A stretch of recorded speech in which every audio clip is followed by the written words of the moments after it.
Welcome back, crime sceners, or just welcome if you're new here.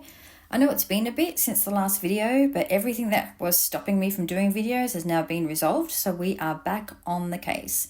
So sorry, murderer, we didn't just forget about it, we're still coming for you.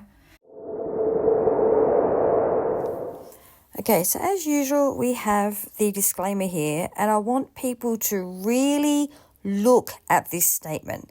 Please focus on the fact that it says statements or opinions expressed here are purely speculative and are not intended to accuse any individual of wrongdoing.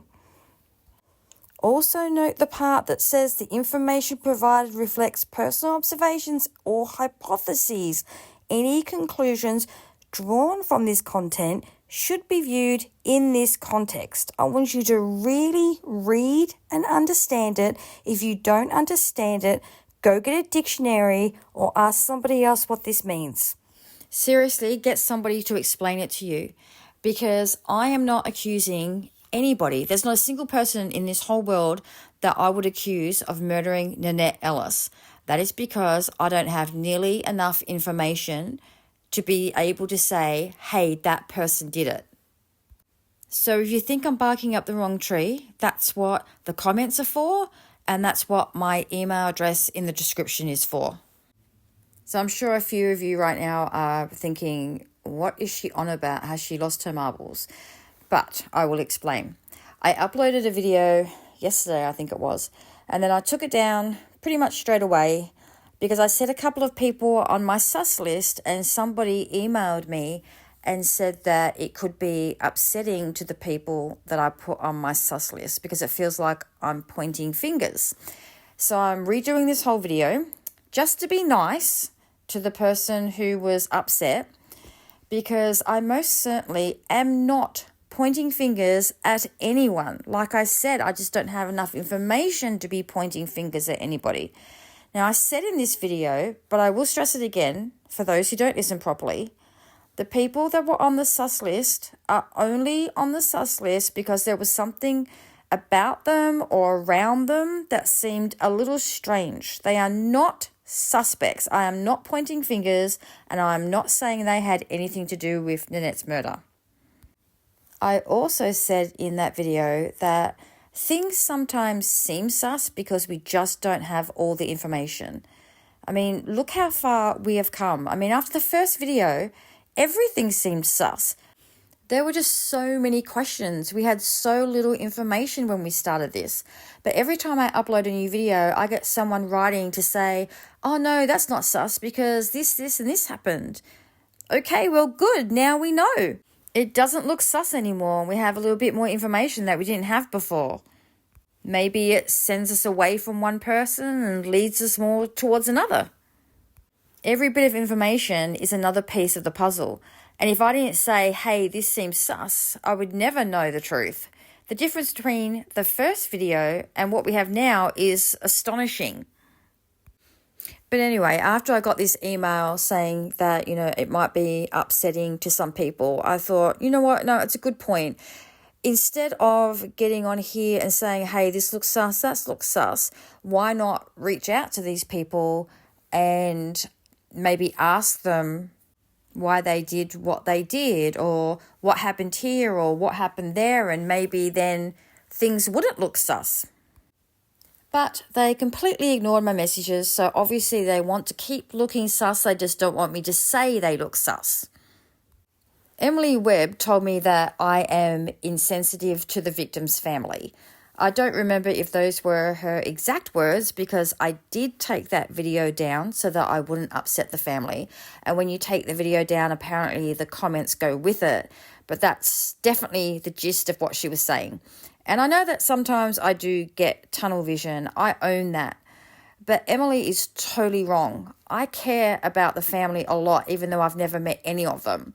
Nanette did not live in a bubble. She was a mother, an aunt, a daughter, a sister, a cousin, a niece, a colleague, a friend, a member of society. She was a wife at one point, and she had all these people around her that cared about her and deeply suffered from her passing. And when you think about it, we're doing this for them. As much as I want justice for Nanette, she's not going to know that we did it. Her family will, though. And I like to think it will bring them some sort of relief that her killer is rotting in jail and not out in the world where he can harm someone else. This is the problem, though. This newspaper headline. Mother knew her killer. I think we all believe this, right? If you still think it was a stranger, let me know in the comments. But I think most of us know what the police knew in 1984. That Nanette knew who murdered her. So that means all the people I mentioned before, Nanette's children, nieces, nephews, parents, sisters, brother, uncles, aunts, cousins, colleagues, friends. More likely than not, one of them is the person who ended her life. So it's just this balancing act, isn't it? On the one hand, you don't want to point fingers and accuse someone who has lost a loved one. On the other hand, in all likelihood, one of them did it. It's kind of hard to try to solve a murder while caring about everyone's feelings at the same time. And maybe that's why it's still unsolved after 41 years. I think I've held myself back quite a lot on this channel. I know I've probably crossed the line at some point, but I don't use names often. I keep the identities of the people who contact me secret. I haven't accused anyone. I pretty much just put the information that I get out there and I see what everyone else thinks. And yes, I mention when certain information is not meshing with other information. I do this in the hopes that people will contact me and tell me which one is actually true. But there are people out there who care more about what people think of them than trying to solve the murder of someone they claim to love. I just watched the documentary about Morgan Nick, and her father was saying how the media was only interested in getting reactions from the mother and hearing what the mother had to say, so he was kind of kept in the background. But because people didn't see him on the news all the time, they would accuse him of hurting his daughter. And he got mad and he was hurt, and I don't blame him. People thinking you hurt your 6-year-old daughter has to be the worst thing in the world. But then he said that he doesn't care if people think he had something to do with it, because if they're talking about him, they're talking about his daughter. Her name is still out there. And I thought, what a legend. He'll take the flak so that people continue to look for his daughter. What an amazing man. Why can't everybody be like this? And now that I've had that really long rant, I'm actually going to do the video I wanted to do. It was weird because I was about to do a video on one of the newspaper articles that came out right after Nanette died. And then something landed in my inbox that kind of was a little bit coincidental with this newspaper article. So I'll just put this newspaper article up here and I'll tell you the part that I thought was a little strange.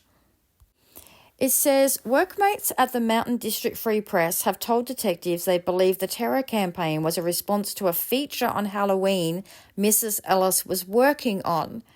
Now, there are all kinds of what the fuck in this one sentence.